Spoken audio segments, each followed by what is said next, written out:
Hello viewers, কেমন আছেন? আশা করি ভালো আছেন। আপনাদের জন্য আবারও একটি নতুন ইমোশনাল গল্প নিয়ে ফিরে আসলাম। আশা করি ভিডিওটি আপনাদের ভালো লাগবে। তাহলে চলুন আজকের ভিডিওর কার্যক্রম শুরু করা যাক। আজকের গল্পের শিরোনাম ভাঙ্গা চশমার পেছনের চোখ, যে চোখ কখনো অন্ধ হয়নি। সেদিন বৃষ্টি পড়ছিল হালকা। কলেজের নতুন বর্ষ শুরুর দিন। আমি অনিরুদ্ধ, সদ্য ইন্টারপাস করে ভর্তি হয়েছি শহরের সবচেয়ে পুরনো কলেজে। ছাতা না নিয়ে বেরিয়ে হঠাৎ ভিজে যাচ্ছিলাম, ঠিক তখনই সামনে এক মেয়ে দাঁড়িয়ে বলল, এই যে, আপনি চাইলে আমার ছাতার নিচে আসতে পারেন। তার নাম ছিল মেঘলা।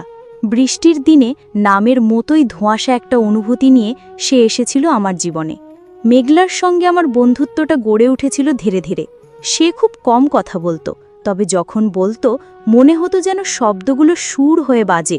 প্রতিদিন ক্লাস শেষে আমরা চা খেতে যেতাম, গল্প করতাম, কিন্তু আমি কখনো তাকে বলিনি যে আমি তোমাকে ভালোবাসি।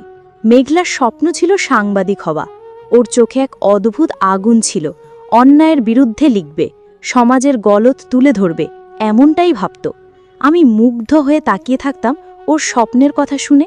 একদিন রাতে ঠিক করেছিলাম একটা চিঠি লিখে ওকে আমার ভালোবাসার কথা জানাবো, কিন্তু হাতে কলম ধরতেই হঠাৎ যেন মনে হলো, যদিও আমার বন্ধুত্বটা হারিয়ে ফেলে, যদি আর আমার সঙ্গে দেখা না করে।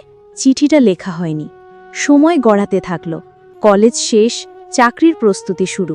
মেঘলা ভর্তি হলো সাংবাদিকতার একটি ইনস্টিটিউটে। আমি চাকরির খোঁজে ব্যস্ত হয়ে পড়লাম। দেখা কমতে থাকলো, যোগাযোগও। 2 বছর পর একদিন হঠাৎ বইমেলায় দেখা হলো মেঘলার সঙ্গে। চুলটা ছোট করে কাটা, চোখে স্মার্ট গ্লাস, হাতে ডায়েরি। আগের থেকে অনেক বেশি পরিণত দেখাচ্ছিল। সে হাসল, বলল, অনিরুদ্ধ, কতদিন পর। আমার মনে হচ্ছিল ওর মুখের প্রতিটি রেখা আমি চিনি, কিন্তু কিছুই বলতে পারলাম না। আমরা আবার দেখা করতে শুরু করলাম। পুরনো গল্প, নতুন স্বপ্ন, কিছুটা ব্যস্ততা, কিছুটা নীরবতা। আমি বুঝতে পারছিলাম আমার অনুভূতি আজও বদলায়নি। একদিন সাহস করে বললাম, মেঘলা, একটা কথা অনেক দিন ধরে মনে চেপে রেখেছি। সে একটু থামল, বলল, জানি, কিন্তু এখন বলা না বলায় কিছু বদলাবে না অনি। তারপর একদিন মেঘলা জানালো তার বিয়ে ঠিক হয়েছে। পরিবারের পছন্দ করা পাত্র, ভালো চাকরি, সব ঠিকঠাক।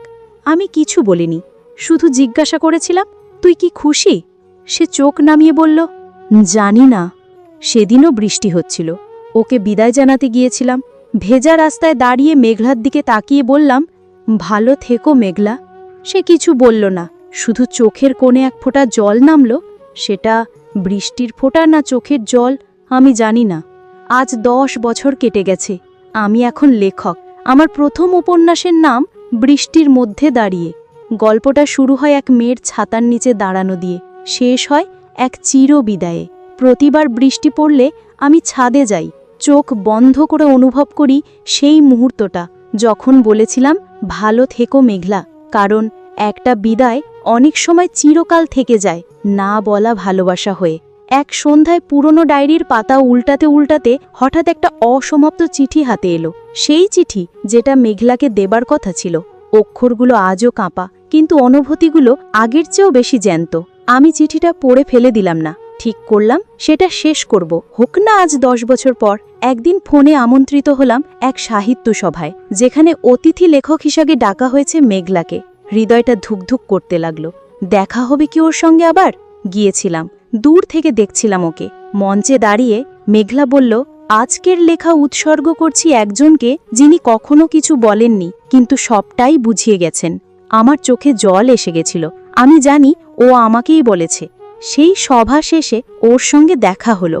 হাসি, স্মৃতি আর একটুখানি নীরবতা। সে বলল, অনেকটা বদলে গেছো অনিরুদ্ধ। আমি উত্তর দিলাম, তুইও বদলে গেছিস, কিন্তু চোখের ভেতরটা আজও আগের মতোই। আমরা কিছুদিন যোগাযোগ রাখলাম, কিন্তু মেঘলা আজও অন্য কারো স্ত্রী, এক সন্তানের মা। আর আমি এখনও একা। ভালোবাসা কখনো কখনো নিজের জন্য নয়, প্রিয়জনের সুখের জন্যই হয়। শেষ পর্যন্ত আমি সেই অসমাপ্ত চিঠিটা শেষ করলাম। একটা খামে ভরে লিখলাম, প্রাপক মেঘলা সেন, কিন্তু পোস্ট করলাম না। চিঠিটা আজও আমার টেবিলের ড্রয়ারে পড়ে আছে, ঠিক যেমন আমার ভালোবাসাটাও একান্তভাবে নিজের করে রাখা। আমার দ্বিতীয় উপন্যাস বেরোলো, না বলা কথা। উৎসর্গপত্রে লিখলাম তাকে, যার চোখে আমি নিজেকে দেখতাম অথচ তাকে কোনোদিন বলিনি ভালোবাসি। সেদিন সন্ধ্যায় অজানা একটা নাম্বার থেকে ফোন এলো, শুধু বলল ধন্যবাদ। আমি কিছু বলতে পারলাম না, শুধু জানি ও জানে। বছর গড়াতে লাগলো, জীবন আপন গতিতে চলতে থাকলো। মেঘলার সঙ্গে আর দেখা হয়নি, কিন্তু ওর প্রতিটা লেখা আমি পড়ি। ওর কলামগুলোয় আজও কিছু ছায়া দেখি, হয়তো আমারই ছায়া। আজ আমার জন্মদিন, বাইরে ঝমঝম বৃষ্টি। ঠিক 10 বছর আগেও এই দিনেই আমি শেষবার মেঘলার মুখ দেখেছিলাম। বন্ধুরা এসেছে, কেক কাটা হচ্ছে, কিন্তু আমি ছাদে একা দাঁড়িয়ে আছি মেঘলার স্মৃতির সঙ্গে। একদিন রাস্তায় হঠাৎ দেখলাম কেউ একজন অন্য কাউকে তার ছাতার নিচে ঠাঁই দিচ্ছে, ঠিক যেমনভাবে মেঘলা দিয়েছিল। বুকের ভেতরটা কেমন কেঁপে উঠল। জীবন ঘুরে ফিরে এক গল্পই বলে, ভালোবাসা মানে দাওয়া, না পাওয়া নয়। আজ আমার গল্প শেষ হচ্ছে। বৃষ্টির মধ্যে দাঁড়িয়ে সিরিজের শেষ বই প্রকাশিত হচ্ছে। বইয়ের শেষ পাতায় লিখলাম, তোমাকে ভালোবাসি মেঘলা, বলিনি কোনোদিন, জানিও নি হয়তো, কিন্তু জানিও প্রতিটি বৃষ্টির ফোঁটা আজও তোমার নামে পড়ে। এই গল্প শেষ নয়, এই অনুভূতির কোনো শেষ নেই।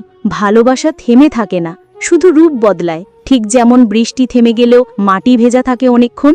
যাই হোক, আজকের গল্প এটুকুই। যদি ভালো লেগে থাকে তাহলে অবশ্যই লাইক, কমেন্ট, শেয়ার করুন। আর যদি আপনি চ্যানেলে নতুন হন তাহলে অবশ্যই সাবস্ক্রাইব করুন এবং আমাদের সাথেই থাকুন। ধন্যবাদ।